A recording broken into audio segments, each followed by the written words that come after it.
Welcome to Computer Science 552 Game Development. Today, we're going to begin our discussion by focusing on the core topic at hand, game development. Games have been around since ancient times and have been an integral part of every culture. Even before written history, we had games and sports such as tests of strength, races, and various combat sports that were commonly depicted on pottery and other forms of art. From there, we can take a short trip through history and notice that every civilization has had games associated with them. Whether it be Senet, Mancala, and Go, these have emerged throughout history. Our history shows how important play and games have been to our evolution. Some have argued that games may have signaled the evolution of more complex human activities. We can both see this in humans and animals. For instance, in order to participate in a game, we must play. Well, we see a lot of other animals demonstrate play actions without having any formal written communication. Video games started to emerge as early as the 1950s. The genesis of video games can be traced to initial research in human-computer interactions. There may have been electronic games that occurred a little bit sooner, but sadly, a lot of those have been lost to history. Games are the largest entertainment industry today. This is beating both movies and music combined. This has been true for many years, and it continues to be true today. Now, there are some misconceptions that I need to address before moving forward with making some games. First of all, playing a game is very different than creating them. I know this may seem obvious, but many people assume because they enjoy playing a game, they will enjoy creating them. However, they are very much different, two different interests, and there's nothing wrong with favoring one over the other. Along with that, many incorrectly assume creating a game is similar to playing it. This once again is not true. Producing and consuming are two very different actions. It would almost be saying that I like to eat food, so I must enjoy preparing and cooking it. We can understand that these are not exactly the same. Playing a game can be difficult and time-consuming, but at the same time rewarding. I believe we can all understand the feeling of getting lost for hours in a game. Yet we can understand that the enjoyment can be derived from creating a game too, and this is why making a game can be difficult and time-consuming, but rewarding in a different way. Creating or producing a game is an intricate, detailed process which requires a developer to be a Renaissance person. Knowing and how to combine both arts and sciences is essential to creating a game. We can't simply say that I'm an artist so I can't do math, or I'm a math person so I can't do art. We need to give it our best try. Creating a game is an intricate, detailed process as mentioned, and we will learn that there is not one correct way to make a game. However, we know that clear, effective communication is required for every step of the process. For instance, game designers must communicate to developers the game concept. The developers need to understand what kind of game is being created and what it features. Programmers communicate to the machines via code to implement the game. We know from programming courses that programming languages are used to communicate to the machines that we call computers. Artists communicate to the players the emotion of the games using story, visual, and sound elements. Producers communicate to publishers about why the game should be promoted. The producer needs to explain why this game is going to make money. Publishers must communicate to consumers why to buy the game.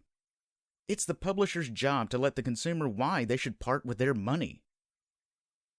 Write it down, draw it out, etc., whatever it takes to make your ideas clear.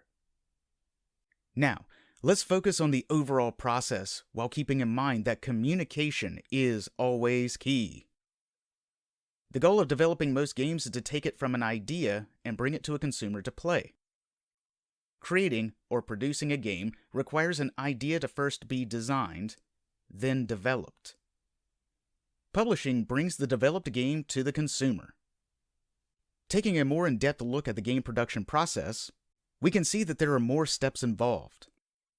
Game production is the process of creating a game from an idea, which includes game design and game development. As we learned, game design and development are two different processes. Game development is the implementation of the game concept, which requires combining arts and sciences together, thus being a Renaissance person. We know our goal is to create this thing that we call a game, and we know that communication is key. However, what is a game? There are a few questions that immediately come to mind that we should take some time to consider. How would you answer these questions? For instance, what is the definition of a game? Can we always define what is and what is not a game by some strict guideline? In relation to defining a game, what must a game have? What are the qualities, features, and criteria that all games must have? Do games need stories? Is this one of the fundamental requirements for all games? Let's consider the cultural impact. Like, for instance, can games or play be considered work? Can games or play be considered art? This can be very difficult to define, as we must also define what is art and what is work. In relation to difficult definitions, what is play, and how does that relate to games? Games and play seem fundamentally linked, but how do we define play? Also, in discussing play, what is the difference between a game and a toy? They both seem to be related to play, but they also seem to be different as well.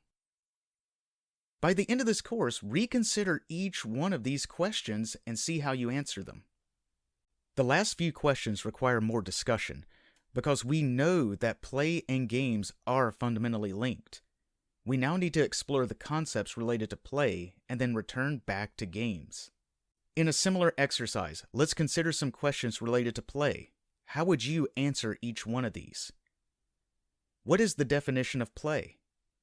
How would you define the qualities and characteristics of play? How can we determine what is or what isn't play? What are some features that would disqualify it? We know how important games are to culture, and so now we have to ask some similar questions.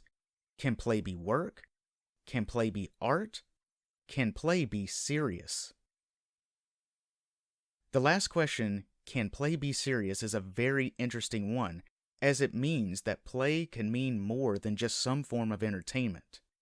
In fact, it relates to other questions regarding work and art. Now, bringing it back to games for a minute, what are some similarities and some differences between game and play? Are games a subset of play, or could it be the other way around?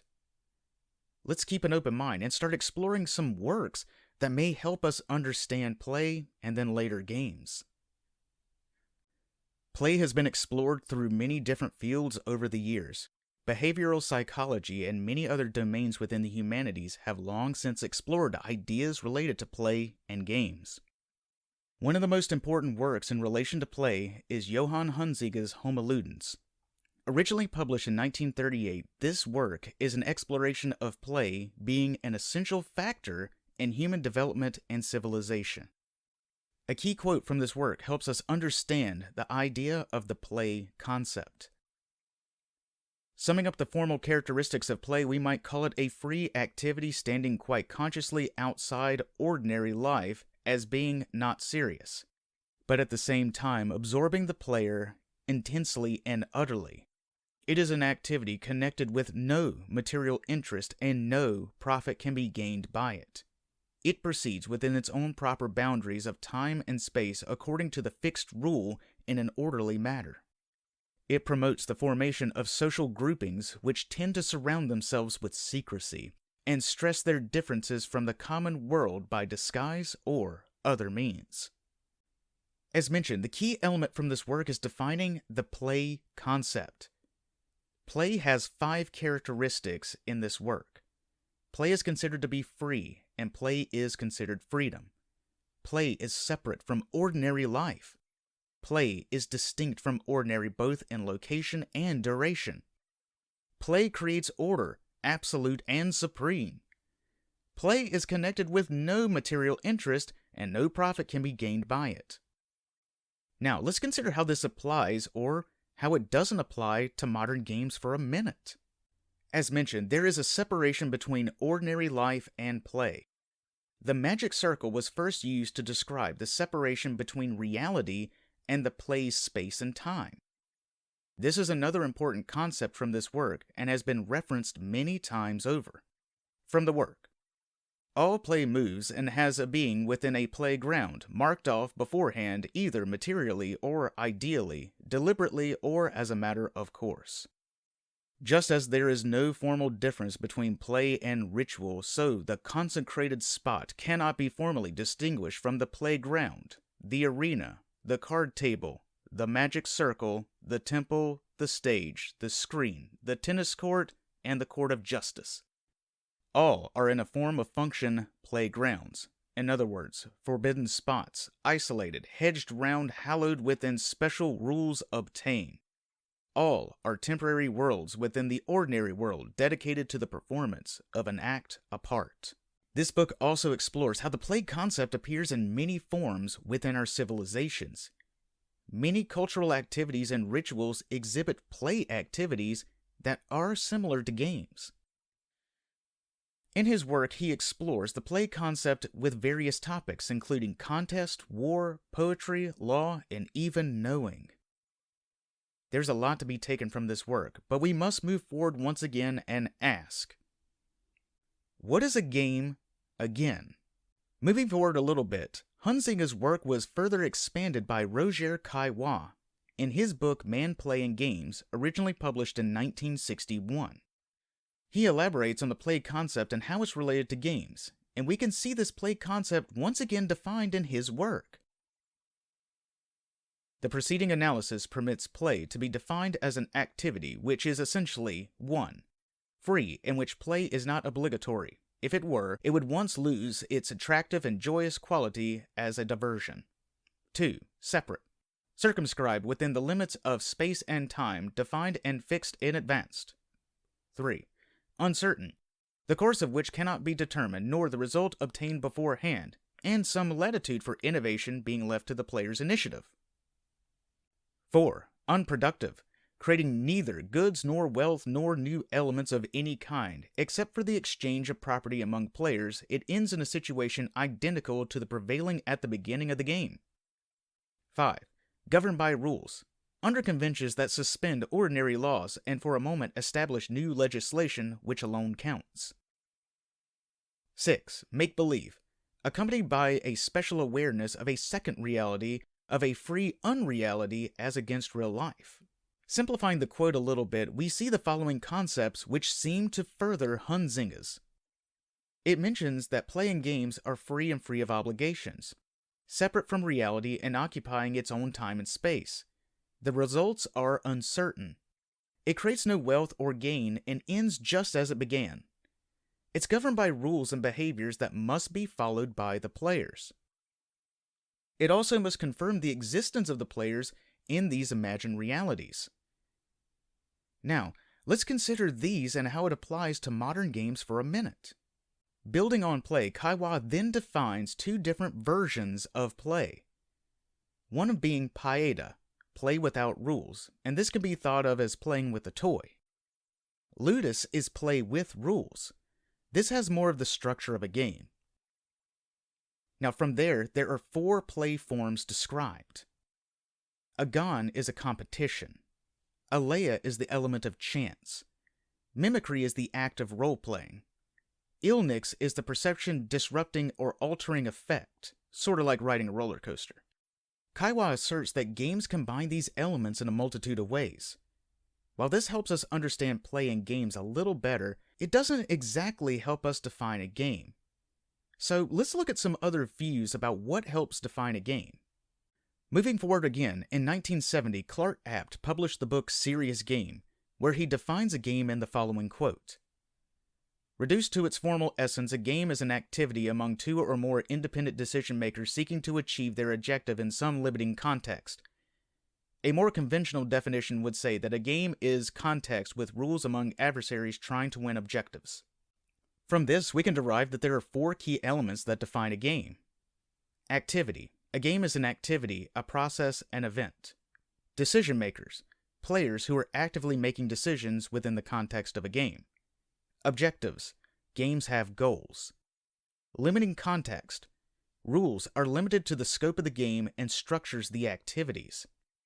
There seems to be some overlap with Kaiwa's definition, and there seems to be a little bit more added to it.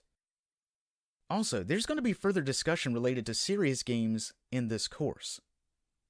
Chris Crawford, in his 1984 book, The Art of Computer Game Design, also assists in defining a game. I have to mention, this is an important work as it's one of the first books to explore computer and video game design. The works that we've previously discussed were about contests, sports, card games, board games, and etc., as computer games were still very much in its infancy. By the time this book was released, the video game industry was huge and booming, but then it had crashed the previous year in 1983. However, video games presented a new way to play, and this required updating a definition. We must now address the question which motivated our initial reconnaissance. What are the fundamental elements common to these games? I perceive 4 common factors: representation, interaction, conflict, and safety. Breaking this down a little further, we can see the concepts in the book, and the games must have representation, interaction, conflict, and safety. Looking at each one. Representation meaning a game is a closed formal system that subjectively represents a subset of reality. Interaction meaning this allows the player to observe the cause and effect relationship and how it changes this reality. Conflict. The player is attempting to achieve a goal among obstacles that cause this conflict. Safety. Games provide a safe way to experience reality. We again see some commonality with this definition, along with Kaiwa and apt, even despite this being now about video games. Finally, we arrive at one of the most important works discussing games, the 2003 book Rules of Play, Game Design Fundamentals by Salen and Zimmer.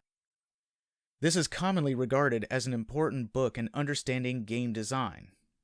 In the work, a very simple quote helps us understand what we are creating. A game is a system in which players engage in an artificial conflict defined by rules that result in a quantifiable outcome. Through this work, there are many concepts presented. Looking at them closer, games are a system, a group of interacting, interrelated, or independent elements forming a complex whole. Games are considered systems. Games have players. These are participants interacting with the system that we call a game. Games are artificial, which maintains a boundary with real life. Games contain conflicts, a contest of powers which may involve competition and/or cooperation. Games have rules, which defines what the player can and, more importantly, cannot do. Games have quantifiable outcomes. This determines if a player won or lost and distinguishes games from a less formal play activity. All of this seems to encapsulate what was presented before and augments it in a different way. It seems to present that all games have these qualities, whether they be video games or physical games. So now that we better understand games, we need to understand what is a video game. A video game implies that it is an extended version of a game that provides a visual element via a video screen. As simple as it seems, video games are just an extension of a game that provides some kind of visual element, typically through a video screen, but also through other means like teletype printers or an LED display.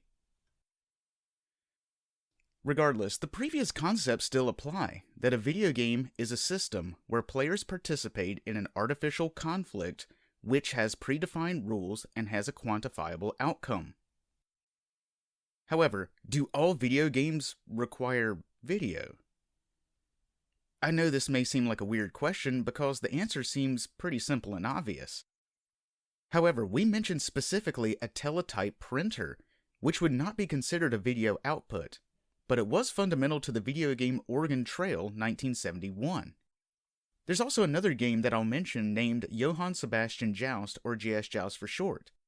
This game had no meaningful visual display and relied only on audio and motion controls.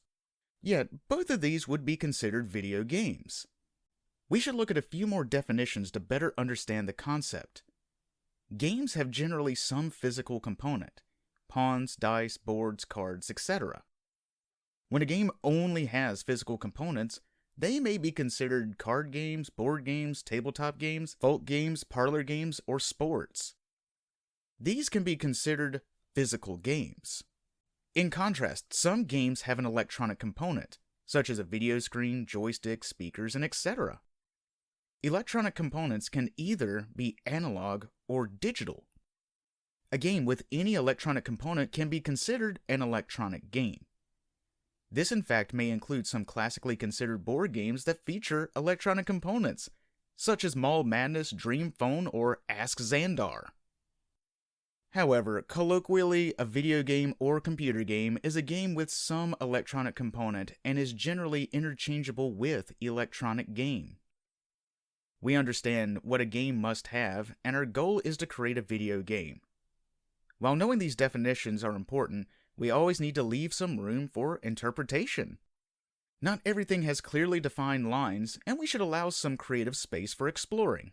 Within the space of video games, there are several different common types called genres. These typically feature common actions and playstyles, and there is a lot of crossover between different versions. The top-level major game genres include action, adventure, action-adventure, puzzle, role-playing, simulation, strategy, casual, and hardcore games. As mentioned, crossover between genres is very common. We can see that in one of the major genres being action-adventure. These used to be two distinct genres, but there were so many games that featured crossover elements that it warranted being its own major genre. Many games feature elements commonly found in many different genres. Within genres, there are subgenres, and within subgenres, there are sub-subgenres. Taking a look at each major genre, we can see what defines its qualities, but also start to recognize that many games we all know fall into not just one of these genres or subgenres within the group. The first is a fairly large genre called action games. Action games focus on the physical challenges which commonly require strong dexterity and hand-eye coordination. Some common subgenres of action games include platformers, shooters, fighter, stealth, survival, and rhythm. Within action games, we see these subgenres and even their subgenres as well. Platformer games focus on jumping and climbing around an environment. Fixed screen, side-scrolling, Metroidvania all describe different properties or subgenres of the platformer game. Shooter games feature players launching projectiles toward adversaries. First-person shooters, third-person shooters, shoot-'em-ups, or shmups are common genres of shooting games. Stealth takes a different approach to action games and focuses more on avoiding direct conflict by sneaking and other hiding mechanics. Survival games focus on the player lasting as long as possible by carefully managing their limited resources against the odds. Survival horror, battle royale are common survival genres. Rhythm games focus on testing a player's timing with musical-based challenges. Funny enough, rhythm games used to be considered puzzle games. Adventure games is a genre that features puzzles and problem-solving while not relying on dexterity, timing, or hand-eye coordination, such as an action game. Some adventure subgenres are text adventures, graphic adventures, visual novels, interactive movies, and real-time 3D adventures. A lot of these are commonly motivated by an overall story, like the hero's journey or a mystery. Action-adventure games are a genre that features elements common to both action and adventure games. It has action gameplay, adventure story, and setting. This combination of two popular genres is so popular that it warranted being its own. Subgenres in this include survival horror, which focuses on fear as a key motivator, Metroidvania, which shares quality of exploration skill and equipment acquirement. It also features backtracking for further exploration, It's called this because it was popularized by games such as Super Metroid for the Super Nintendo and Castlevania Symphony of the Night for the PlayStation. This genre was mentioned when we were discussing action games as it fits nicely into either category. Puzzle games primarily focus on solving puzzles and challenge the player's mental acuity. Common subgenres include logic, physics, programming games, hidden object games, escape room games, and puzzle platformers, once again combining this genre with another one. Role-playing games put the player in the role of a character who gains strength and experience by overcoming challenges. This is based heavily on tabletop RPGs such as Dungeons & Dragons, Ultima, and Vampire the Masquerade. In these games, the player typically starts by creating their character and assigning properties called stats or statistics. These can be selected or randomly assigned. Experience is typically implemented using a system called experience points or XP. In other types of RPGs, characters have already been created and their stats have been assigned. The importance is on the experience earned by completing tasks. Common subgenres are action RPGs. This is another hybrid genre, like puzzle platformer. We find that these mix together with action and adventure, but also add elements like experience points. MMORPGs, which are just massively multiplayer RPGs.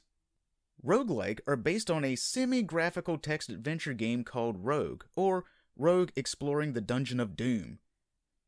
This genre randomly places objects and randomly generates the layout of its dungeons.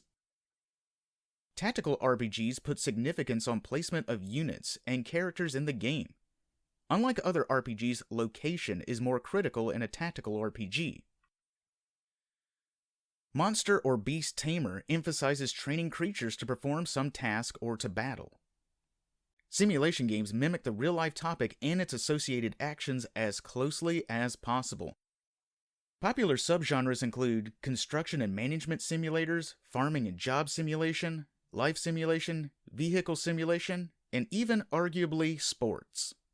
Strategy games challenge a player's long-term planning skills and their ability to adjust and adapt plans in order to reach an overall goal. Common subgenres are based on whether the player is playing this in real time or they take turns. For instance, we can see this in real-time strategies and turn-based strategies. This is all about the player leading a group of characters by giving them orders to strategically acquire, maintain, use, and defend resources in order to build structures, discover new technologies, and achieve some larger goal. We can also see this in real-time tactics and turn-based tactics. These are similar in nature but commonly removes the need to acquire resources. We also notice that turn-based tactics typically cross over with the RPG genre. Tower defense has similar concepts as well, but puts the player solely in the role of a defender. Game genres can also relate to the difficulty of the game. Casual and hardcore games can be any other genre and more elicit the initial learning curve, accessibility, time commitment, and overall difficulty of the game. For instance, casual games typically are not highly difficult and do not require much time commitments. They are just simply easy to pick up and play. Sandbox, creative, open-world games can be considered casual games or casual features of other games.